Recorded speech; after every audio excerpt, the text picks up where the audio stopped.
అఖండ భారతదేశం. ఈ పదం విశేషం ఏమిటంటే, అసలు విభజించబడని భారతదేశం గురించి అఖండ భారతదేశం అని చెప్పుకునేవాళ్ళం. అయితే ఇప్పుడు ఈ మ్యాప్, ఇండియా మ్యాప్, ఒకప్పుడు ఇండియా మ్యాప్‌కి చాలా తేడా ఉంది. భారతదేశం ఎన్నో విభజనలకి గురైంది. వాటి గురించిన విశేషాలు ఈరోజు తెలుసుకుందాం. భారతదేశం ఎన్నిసార్లు విభజనకి గురైంది మీకు తెలుసా? భారతదేశం స్వతంత్రం రాకముందర బ్రిటిష్ పరిపాలనలో ఉన్నప్పుడు 61 సంవత్సరాలలో 7 సార్లు విభజనకి గురైంది. 1876లో ఆఫ్ఘనిస్తాన్ భారతదేశం నుండి విడిపోయింది. 1904లో నేపాల్ భారతదేశం నుండి విడిపోయింది. 1906లో భూటాన్ భారతదేశం నుండి విడిపోయి ప్రత్యేక దేశంగా ఏర్పడింది. 1907లో టిబెట్, 1935లో శ్రీలంక, 1937లో మయన్మార్ అంటే బర్మా మరియు 1947లో పాకిస్తాన్. అఖండ భారత విభజన జరిగిపోయింది. అఖండ భారతదేశం హిమాలయాల నుండి హిందూ మహాసముద్రం వరకు మరియు ఇరాన్ నుండి ఇండోనేషియా వరకు విస్తరించి ఉండేది. 1857లో భారతదేశ వైశాల్యం 83 లక్షల చదరపు కిలోమీటర్లు. ప్రస్తుతం 33 లక్షల చదరపు కిలోమీటర్లు. శ్రీలంక 1935లో బ్రిటిష్ శ్రీలంకను భారతదేశం నుండి విడిచేసింది. శ్రీలంక యొక్క పాత పేరు సిన్హాల్ దీప్. సిన్హాల్ దీప్ పేరు తరువాత సిలోన్గా మార్చబడింది. అశోక చక్రవర్తి కాలంలో శ్రీలంక పేరు తామ్రపర్ణి. అశోక చక్రవర్తి కుమారుడు మహేంద్ర మరియు కుమార్తె సంఘమిత్ర బౌద్ధమత ప్రచారం కోసం శ్రీలంక వెళ్లారు. శ్రీలంక ఐక్య భారతదేశంలో ఒక భాగం. ఆఫ్ఘనిస్తాన్.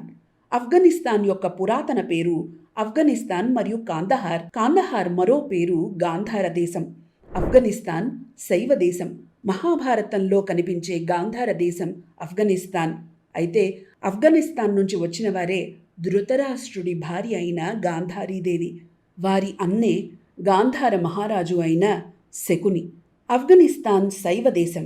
ఇక్కడి కౌరవుల తల్లి గాంధారి మరియు మామ శకుని. షాజహాన్ పాలన వరకు కాందహార్ అంటే గాంధార వర్ణన కనుగొనబడింది. ఇది భారతదేశంలో ఒక భాగం. 1876లో రష్యా మరియు బ్రిటన్ మధ్య గండమాక్ ఒప్పందం జరిగింది. ఒప్పందం తరువాత ఆఫ్ఘనిస్తాన్ ప్రత్యేక దేశంగా అంగీకరించబడింది. మయన్మార్ అంటే బర్మా. బర్మా యొక్క ప్రాచీన పేరు బ్రహ్మదేశ్. 1937లో మయన్మార్ అంటే బర్మాకు ప్రత్యేక దేశం గుర్తింపును బ్రిటిష్ ఇచ్చింది. పురాతన కాలంలో హిందూ రాజు ఆనందవ్రత ఇక్కడ పరిపాలించేవారు. ఇప్పటికీ బర్మా దేశంలో హిందూ ఆనవాలు కనిపిస్తూనే ఉంటాయి. బర్మా దేశంలో హిందువుల సంతతి కూడా చాలా ఎక్కువ. నేపాల్. నేపాల్ను పురాతన కాలంలో దేవధార్ అని పిలిచేవారు. బుద్ధ భగవానుడు లుంబినీలో మరియు తల్లి సీత నేడు నేపాల్లోని జనక్పూర్లో జన్మించిన వారే. నేపాల్ను 1904లో బ్రిటిష్ ప్రభుత్వం ప్రత్యేక దేశంగా మార్చేసింది. నేపాల్ను హిందూ రాష్ట్ర నేపాల్ అని కూడా పిలుస్తారు. ఏకైక హిందూ రాష్ట్రంగా నిలిచింది నేపాల్ దేశం. కొన్నేళ్ల క్రితం వరకు నేపాల్ రాజును నేపాల్ నరేష్ అని పిలిచేవారు. నేపాల్లో 81% మంది హిందువులు మరియు 9% బౌద్ధులు ఉన్నారు. అశోక చక్రవర్తి మరియు సముద్రగుప్తుల పాలనలో నేపాల్ భారతదేశంలో అంతర్భాగంగా ఉంది. 1951లో నేపాల్ మహారాజా త్రిభువన్ సింగ్ అప్పటి భారత ప్రధాని పండిట్ జవహర్ లాల్ నెహ్రూకి నేపాల్ను భారతదేశంలో విలీనం చేయాలని విజ్ఞప్తి చేశారు. అయితే జవహర్ లాల్ నెహ్రూ ఆ ప్రతిపాదనను తిరస్కరించాడు. థాయిలాండ్. థాయిలాండ్ను 1939 వరకు సయం అని పిలిచేవారు. ప్రధాన నగరాలు అయోధ్య, శ్రీవిజయ్ మొదలైనవి. సియామ్లో బౌద్ధ దేవాలయాల నిర్మాణం 3వ శతాబ్దంలో ప్రారంభమైంది. నేటికి ఈ దేశంలో అనేక శివాలయాలున్నాయి. థాయిలాండ్ రాజధాని బ్యాంకాక్లో వందలాది హిందూ దేవాలయాలు కూడా ఉన్నాయి. కంబోడియా. కంబోడియా సంస్కృత పేరు కాంబోజ్ నుంచి ఉద్భవించింది. ఇది అవిచ్ఛిన్న భారతదేశంలో భాగమైనది. భారత సంతతికి చెందిన కౌండిన్య రాజవంశం 1వ శతాబ్దం నుండే ఇక్కడ పరిపాలించింది. ఇక్కడి ప్రజలు శివ, విష్ణు, బుద్ధుడిని పూజించేవారు. జాతీయ భాష సంస్కృతం.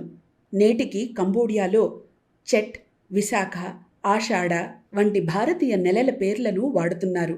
ప్రపంచ ప్రసిద్ధి చెందిన అంకోర్ వాట్ దేవాలయం విష్ణువుకి అంకితం చేయబడి ఉంది. దీనిని హిందూ రాజు సూర్యదేవ వర్మన్ నిర్మించారు. ఆలయ గోడలపై రామాయణం మరియు మహాభారతాలకు సంబంధించిన చిత్రాలు కనిపిస్తాయి. అంకోర్ వాట్ యొక్క పురాతన పేరు యశోధర్పూర్. వియత్నాం యొక్క పురాతన పేరు చంపాదేశ్ మరియు దాని ప్రధాన నగరాలు ఇంద్రాపూర్, అమరావతి మరియు విజయ్. అనేక శివ, లక్ష్మి, పార్వతి మరియు సరస్వతి ఆలయాలు ఇప్పటికీ ఇక్కడ కనిపిస్తాయి. ఇక్కడ శివలింగాన్ని కూడా పూజిస్తారు. ప్రజలు మొదట శైవులు అయిన చామ్ అని పిలిచేవారు. మలేషియా యొక్క పురాతన పేరు మలయదేశ్. ఇది సంస్కృత పదం. దీని అర్థం పర్వతాల దేశం అని. మలేషియా రామాయణం మరియు రఘువంశంలో కూడా వివరించబడింది. దుర్గాదేవిని, గణేశుడిని పూజిస్తారు ఇక్కడ ప్రధాన లిపి బ్రాహ్మీ మరియు సంస్కృతం ప్రధాన భాష. ఇండోనేషియా యొక్క పురాతన పేరు దీపాంతర భారత్. ఇది పురాణాలలో కూడా ప్రస్తావించబడింది. దీపాంతర్ భారత్ అంటే భారతదేశం అంతటా ఉన్న సముద్రం. ఇది హిందూ రాజుల రాజ్యం. అతిపెద్ద శివాలయం జావా ద్వీపంలో ఉండేది.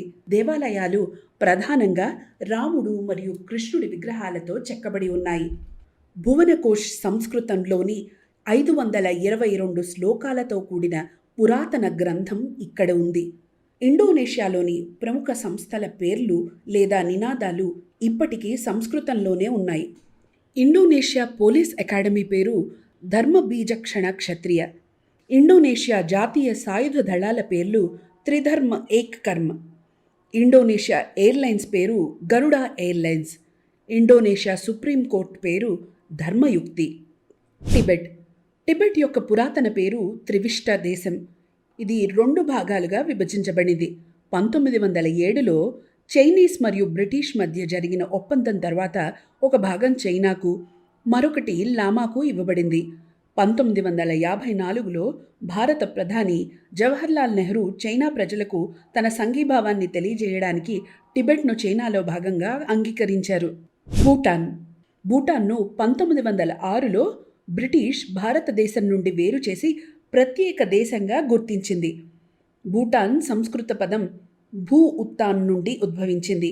దీని అర్థం ఎత్తైన ప్రదేశం అని. పాకిస్తాన్ ఆగస్టు 14, 1947లో బ్రిటిష్ భారతదేశాన్ని వదిలి వెళుతూ భారతదేశం నుండి పాకిస్తాన్ని విడిపరిచింది. ఈ ఒక్క రోజునే 10 లక్షల మంది హిందువుల్ని నరికి చంపారు. 10 డౌన్ ఎక్స్ప్రెస్లో భారత్కు కొన్ని పార్సల్స్ని పంపారు మరియు తూర్పు పాకిస్తాన్ మరియు పశ్చిమ పాకిస్తాన్గా ఉనికిలోకి వచ్చింది.